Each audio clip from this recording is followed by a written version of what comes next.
Hey y'all, I'm the Midwest Hack. Welcome back to the shop for another video in my series on this Series 4 Allis D17.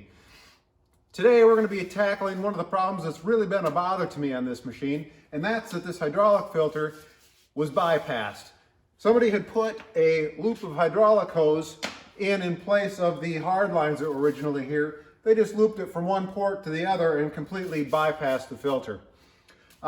I looked at several different ways. I've been thinking about this for a while, trying to decide which way I want to go with it. One of my first thoughts was braided stainless. I've used this for a lot of projects. It works out really well in low pressure circuits. But I wanted to look a little bit more original than that. Another thought that I had was just to go to a scrapyard and find the original lines to hook up. The reason I shied away from that was because I don't like the filter mounted sideways. I'm going to look at turning this and mounting it vertically. In doing that, of course, I need to come up with new lines to use. Again, I thought of using the braided stainless, but it's just not going to look right. So I think what I decided to use is NICOP. This is a 1/2 inch. This is just a piece I was playing around with. I put a flare on it and bent it just to see how it was going to react, but I found some fittings that pretty closely match the originals in the side of the machine. One of these is also damaged, so I'm going to replace probably both of them with new fittings, and then bend up new lines that'll match the new orientation for the filter. First thing we need to do is get this filter pulled off and make up a bracket for turning it 90 degrees. I'll get set up for that and we'll get going. All right, I'll start by getting the filter out of the way. I found out by accident the other day that that was just installed on there loose.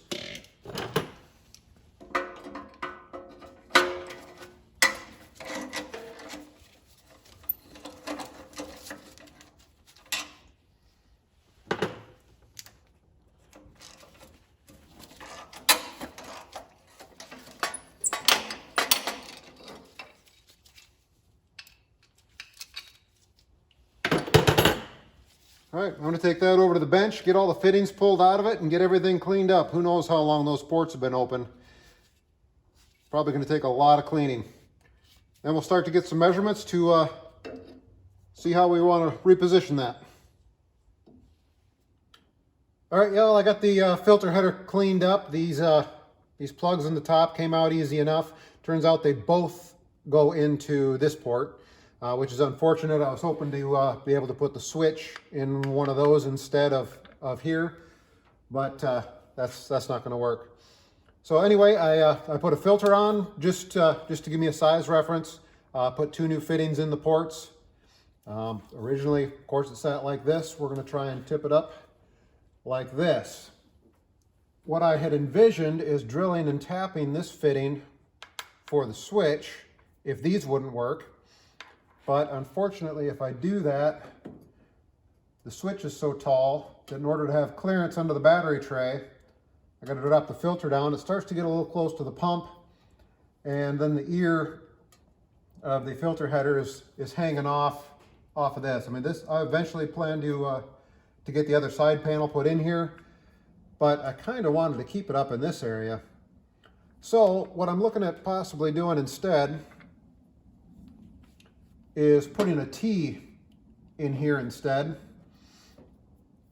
and then the switch that would put I'd put the filter about there. The switch can go in one side of the T with some reducer bushings, and then this adapter will go on the other side. Might have to space that out just a little bit, but that'll put both my lines coming straight down next to the filter. I can then curve them underneath and go down right where they used to. Unfortunately, I don't have one of those T's on hand. I'll have to go get one. So that's going to do it for right now. I will get back with you once I have more parts.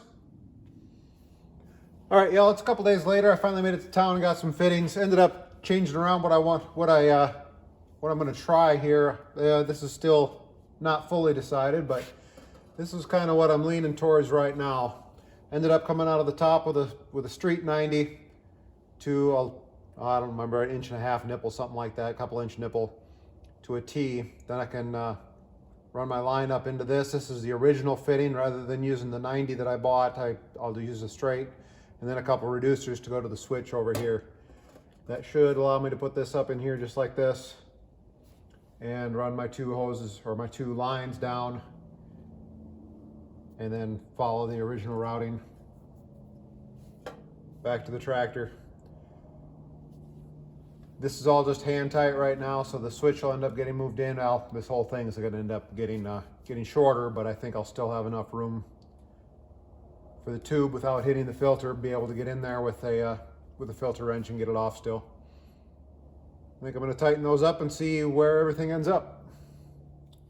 This is what we came up with. After tightening this up, both lines end up coming down almost right on top of one another, not quite, but I think this is going to live right about there, maybe right there. So next thing I'm going to do is get some measurements and get a bracket made up to mount this in this position. But that's going to wait till tomorrow night. Finished fabbing up the bracket. It's just a 1/2 inch plate, a couple tapped holes and a couple through holes. We'll go ahead and get that test fit.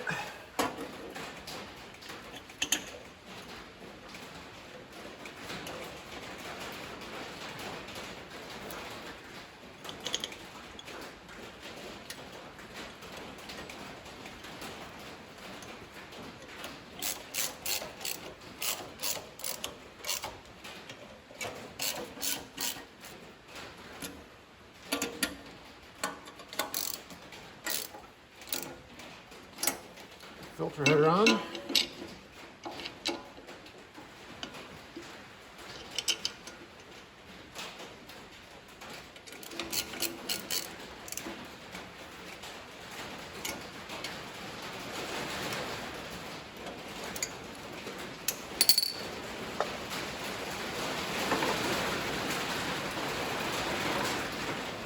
Sorry about all the noise, it's raining today.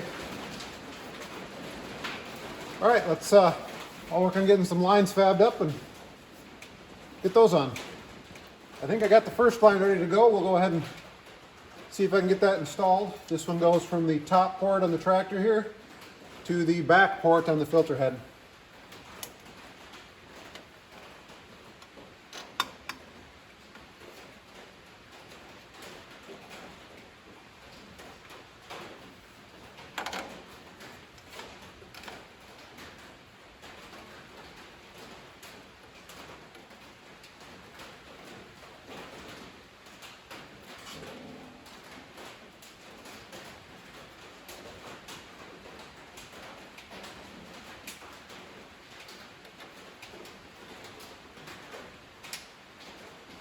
I'm pretty happy with that fit. Let's get another one going. All right, this one took a lot longer to fab up, trying to match the same angles as the first one. Not super happy with the way it turned out, but I think it'll be okay. As long as everything seals, I'll be happy with it. See if we can get it installed.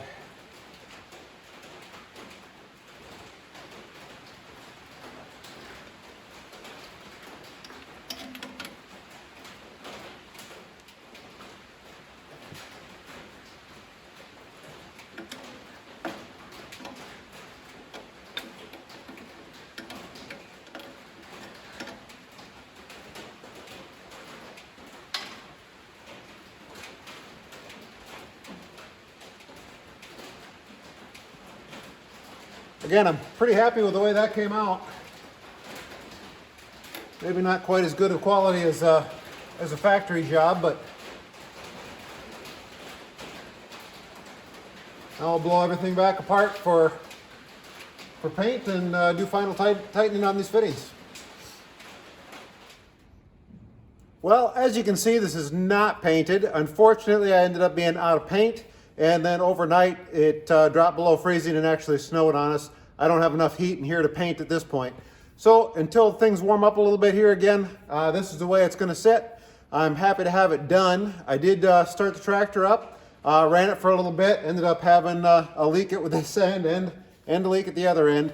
I was able to fix those by tightening the nuts up further. My flares just weren't the best. The 1/2 inch double flare that I put on there, none of them looked great. Some of them looked pretty good, but they ended up not sealing up real great. Tightening them up a little bit seem to seal them up. They don't seem to be leaking anymore. Happy to have a filter in the system now. And the thing I'm most happy about is I didn't find any other problems, stuff I didn't already know about when I was working on the tractor this time. Thankfully, I seem to finally be running out of new problems to find on this thing. I thank you for coming along on this journey with me, and I hope to catch you on the next one.